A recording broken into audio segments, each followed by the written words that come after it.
Hi champions, welcome to our ಸ್ಪರ್ಧಾ Guruji YouTube channel. ಎಲ್ಲರೂ ಕೇಳ್ತಾ ಇದ್ರಿ BMTC ಬಗ್ಗೆ ಸ್ವಲ್ಪ ಇನ್ಫಾರ್ಮೇಷನ್ ಕೊಡಿ, ಅಂದರೆ ಯಾವ ರೀತಿ ಎಕ್ಸಾಮ್ ಇದೆ, ಎಕ್ಸಾಮ್ ಪ್ಯಾಟರ್ನ್ ಬಗ್ಗೆ ಸ್ವಲ್ಪ ತಿಳಿಸ್ಕೊಡಿ ಅಂತ ಕಮೆಂಟ್ ಮಾಡ್ತಿದ್ರಿ. ಅದಕ್ಕೋಸ್ಕರ ಈ ವಿಡಿಯೋನ ಮಾಡ್ತಿದ್ದೀನಿ. ಮೊದಲೇ ಬಾರಿಗೆ ನೀವು ನಮ್ಮ ಚಾನಲ್ ನೋಡ್ತಿದ್ರೆ ತಪ್ಪದೇ ಸಬ್ಸ್ಕ್ರೈಬ್ ಮಾಡಿರಿ. ನೋಡಿ ಸ್ನೇಹಿತರೆ, ಎಲ್ಲರಿಗೆ ಒಂದು ಖುಷಿ ಸುದ್ದಿ. ಯಾಕಂದರೆ BMTC 2024ರಲ್ಲಿ ಟೋಟಲ್ಲು 2500 ಹುದ್ದೆಗಳಿಗೆ ಅರ್ಜಿಯನ್ನು ಆಹ್ವಾನಿಸಿದ್ದಾರೆ. ಅದೇ ರೀತಿ ನೋಡೋದಾದರೆ ಇದಕ್ಕೆ ಕ್ವಾಲಿಫಿಕೇಷನ್ ಏನು ಕೇಳಿದರೆ 12ನೇ ತರಗತಿ ಪಾಸ್ ಆಗಿರಬೇಕು ಅಥವಾ ಡಿಪ್ಲೊಮಾ ಪಾಸ್ ಆಗಿರಬೇಕು. ನೀವು 12ನೇ ಅಥವಾ ಡಿಪ್ಲೊಮಾ ಪಾಸ್ ಆಗಿದ್ರೆ, ಅಥವಾ ನಿಮ್ಮದು ಡ್ರೈವಿಂಗ್ ಲೈಸೆನ್ಸ್ ಇದ್ದರೆ, ಅಥವಾ ಒಂದು ಕಂಡಕ್ಟರ್ಗಾಗಿ ಒಂದು ಸಪ್ರೇಟ್ ಲೈಸೆನ್ಸ್ ಬರ್ತೈತಿ, ಆ ಲೈಸೆನ್ಸ್ ಇದ್ದರೆ ಈ ಅಪ್ಲಿಕೇಶನ್ ಹಾಕಲು ನೀವು ಅರ್ಹರಾಗಿರ್ತೀರಿ. ಅದೇ ರೀತಿ ಅಪ್ಲಿಕೇಶನ್ ಯಾವಾಗ ಸ್ಟಾರ್ಟ್ ಆಗುತ್ತೆ ಅಂದರೆ 10/3/2024 ಸ್ಟಾರ್ಟ್ ಡೇಟ್ ಅಂತ ಬಿಟ್ಟಿದ್ದಾರೆ.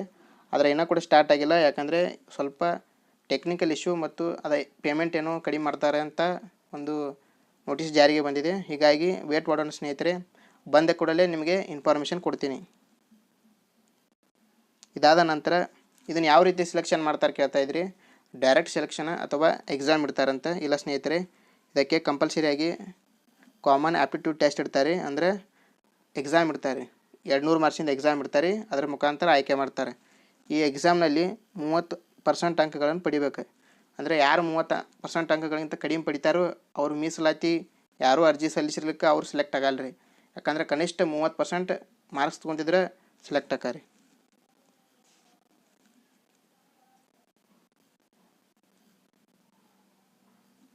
ನೆಕ್ಸ್ಟ್ ರೀ, ಇನ್ನು ಯಾವ ರೀತಿ ಸೆಲೆಕ್ಷನ್ ಮಾಡ್ತಾರಂದ್ರೆ 200 ಮಾರ್ಕ್ಸಿಗೆ ಏನು ಎಕ್ಸಾಮ್ ಐತಿ ಅದಕ್ಕೆ ನೀವು 75% ಆಗಿ ಕನ್ವರ್ಟ್ ಮಾಡ್ತಾರೆ. ಅದೇ ರೀತಿ ನಿಮ್ಮ ಶೈಕ್ಷಣಿಕ ವಿದ್ಯಾರ್ಥಿ ಏನೈತಿ ಅದರ ಮೇಲೆ 25% ಮಾಡ್ತಾರೆ. ಫಾರ್ ಎಕ್ಸಾಂಪಲ್ ನೀವು 200ಕ್ಕೆ ಒಂದು 150 ತೊಗೊಂಡ್ರಿ ಅಂದ್ರೆ ಇದನ್ನು ಇಂಟು 75% ಮಾಡಿ ಒಂದು ಮಾರ್ಕ್ಸ್ ಹಾಕ್ತಾರೆ. ಅದಾದ ನಂತರ ಶೈಕ್ಷಣಿಕ ವಿದ್ಯಾರ್ಥಿ ಅಂದರೆ ನೀವು PUCಯಲ್ಲಿ ಒಂದು 80 ಮಾಡಿದ್ರಿ ಅಂದ್ರೆ ಅದಕ್ಕೆ 25% ಹಾಕಿ ಎಷ್ಟು ಆಕೈತೆ ಅಷ್ಟು ಕೂಡಿ ಟೋಟಲ್ ಅಮೌಂಟ್ ಮಾಡಿ 1:5 ಬಿಟ್ಟು ನಿಮ್ಮನ್ನ ಸೆಲೆಕ್ಷನ್ ಮಾಡ್ತಾರೆ, ಡಾಕ್ಯುಮೆಂಟ್ ವೆರಿಫಿಕೇಷನ್ ಮಾಡಿ. ನೋಡಿರಿ ವೀಕ್ಷಕರೇ, ನೀವು ಯಾರು PUC ಪಾಸ್ ಆಗಿರಿ ಮತ್ತು ಯಾರಿಗೆ ವಿಲೇಜ್ ಅಕೌಂಟೆಂಟ್ ತಯಾರು ನಡೆಸತ್ತೀರಿ, PUC ಪಾಸ್ ಆಗಿರಿ ಮತ್ತು ವಿಲೇಜ್ ಅಕೌಂಟೆಂಟ್ ಕೂಡ ಓದಾತೀರಿ, ಮತ್ತು ನಿಮ್ದು ಅಕಸ್ಮಾತ್ ಎಲ್ಲರ ಲೈಸೆನ್ಸ್ ಇತ್ತಂದ್ರೆ ನೀವು ಖಂಡಿತವಾಗಿಯೂ ಎಕ್ಸಾಮನ್ನು ಅಪ್ಲೈ ಮಾಡಿರಿ. ಯಾಕಂದ್ರೆ ವಿಲೇಜ್ ಅಕೌಂಟೆಂಟ್ ನೋಟಿಫಿಕೇಷನಲ್ಲಿ ಏನು ಪಠ್ಯಕ್ರಮ ಇದಿಲ್ಲ, ಈ BMTC ಪಠ್ಯಕ್ರಮದಲ್ಲಿ ಸೇಮ್ ಇದೆ, ಏನು ಪರಕಿಲ್ಲ ಸ್ನೇಹಿತರೆ. ಹೀಗಾಗಿ ಮೋಸ್ಟ್ಲಿ ಎಕ್ಸಾಮು ಒಂದೇ ತರಹ ಬರ್ಬೋದು. ಅಂದರೆ ಕ್ವಶನ್ ಪೇಪರ್ ಈಸಿ ಇರ್ತೈತೆ ರೀ. ಸ್ವಲ್ಪ ನೀವು ಚಲೋತಾಗಿ ಹೋದರೆ ವಿಲೇಜ್ ಅಕೌಂಟೆಂಟ್ ಆಗ್ಲಿಕ್ಕಂದ್ರೆ ಇದನ್ಕ ಪಕ್ಕ ಆಗಿ ಹಾಕೈತ್ರಿ. ನೆಕ್ಸ್ಟ್ ರೀ, ಸಬ್ಜೆಕ್ಟ್ ಯಾವ್ದು ನೋಡೋಣ ರೀ. ಮೊದಲೇದಾಗಿ ನಿಮ್ಗೆ ತಿಳಿದಿರೋ ಹಾಗೆ GK 100 ಮಾರ್ಕ್ಸ್ ರೀ. ಅದೇ ರೀತಿ ಕಮ್ಯುನಿಕೇಷನ್ 100 ಮಾರ್ಕ್ಸ್ ರೀ. GKಯಲ್ಲಿ ಸ್ಪೆಸಿಫಿಕ್ ಆಗಿ ಯಾವ್ಯಾವ ಟಾಪಿಕ್ ಇದಾವೆ ಅಂತ ಮೆನ್ಷನ್ ಮಾಡಿದ್ದಾರೆ, ಅದ್ರ ಕುರಿತು ಸ್ವಲ್ಪ ಮಾಹಿತಿಯನ್ನು ನೀಡ್ತೀನಿ ರೀ. ಮೊದಲೇದಾಗಿ ಪೇಪರ್ 1 100 ಮಾರ್ಕ್ಸಿಗೆ ಇರ್ತೈತೆ ರೀ. 100 ಮಾರ್ಕ್ಸಿಗೆ ಅಂದರೆ ನೀವು ಎಷ್ಟು ತೊಗೊಂಡ್ರೆ ಪಾಸ್ ಅಂತ ಕೇಳಬೇಡ್ರಿ. ಡಿಪೆಂಡ್ ಅಪಾನ್ ಕ್ವಶನ್ ಪೇಪರು ಮತ್ತು ನಿಮ್ಮ ಮೀಸಲಾತಿಗೆ ಅನುಗುಣವಾಗಿ ನೀವು ಮಾರ್ಕ್ಸ್ ತೊಗೋಬೇಕು ರೀ. ಫಾರ್ ಎಕ್ಸಾಂಪಲ್ ಇಲ್ಲಿ 0.25 ಕೂಡ ನೆಗೆಟಿವ್ ಇರ್ತೈತೆ ರೀ. ನೀವು ನೋಡಿ ಟಿಕ್ ಹಾಕ್ಬೇಕು ರೀ. ಕಣ್ಣು ಮುಚ್ಚಿ 100ಕ್ಕೆ 100 ಟಿಕ್ ಹಾಕಬಾರ್ದು ರೀ.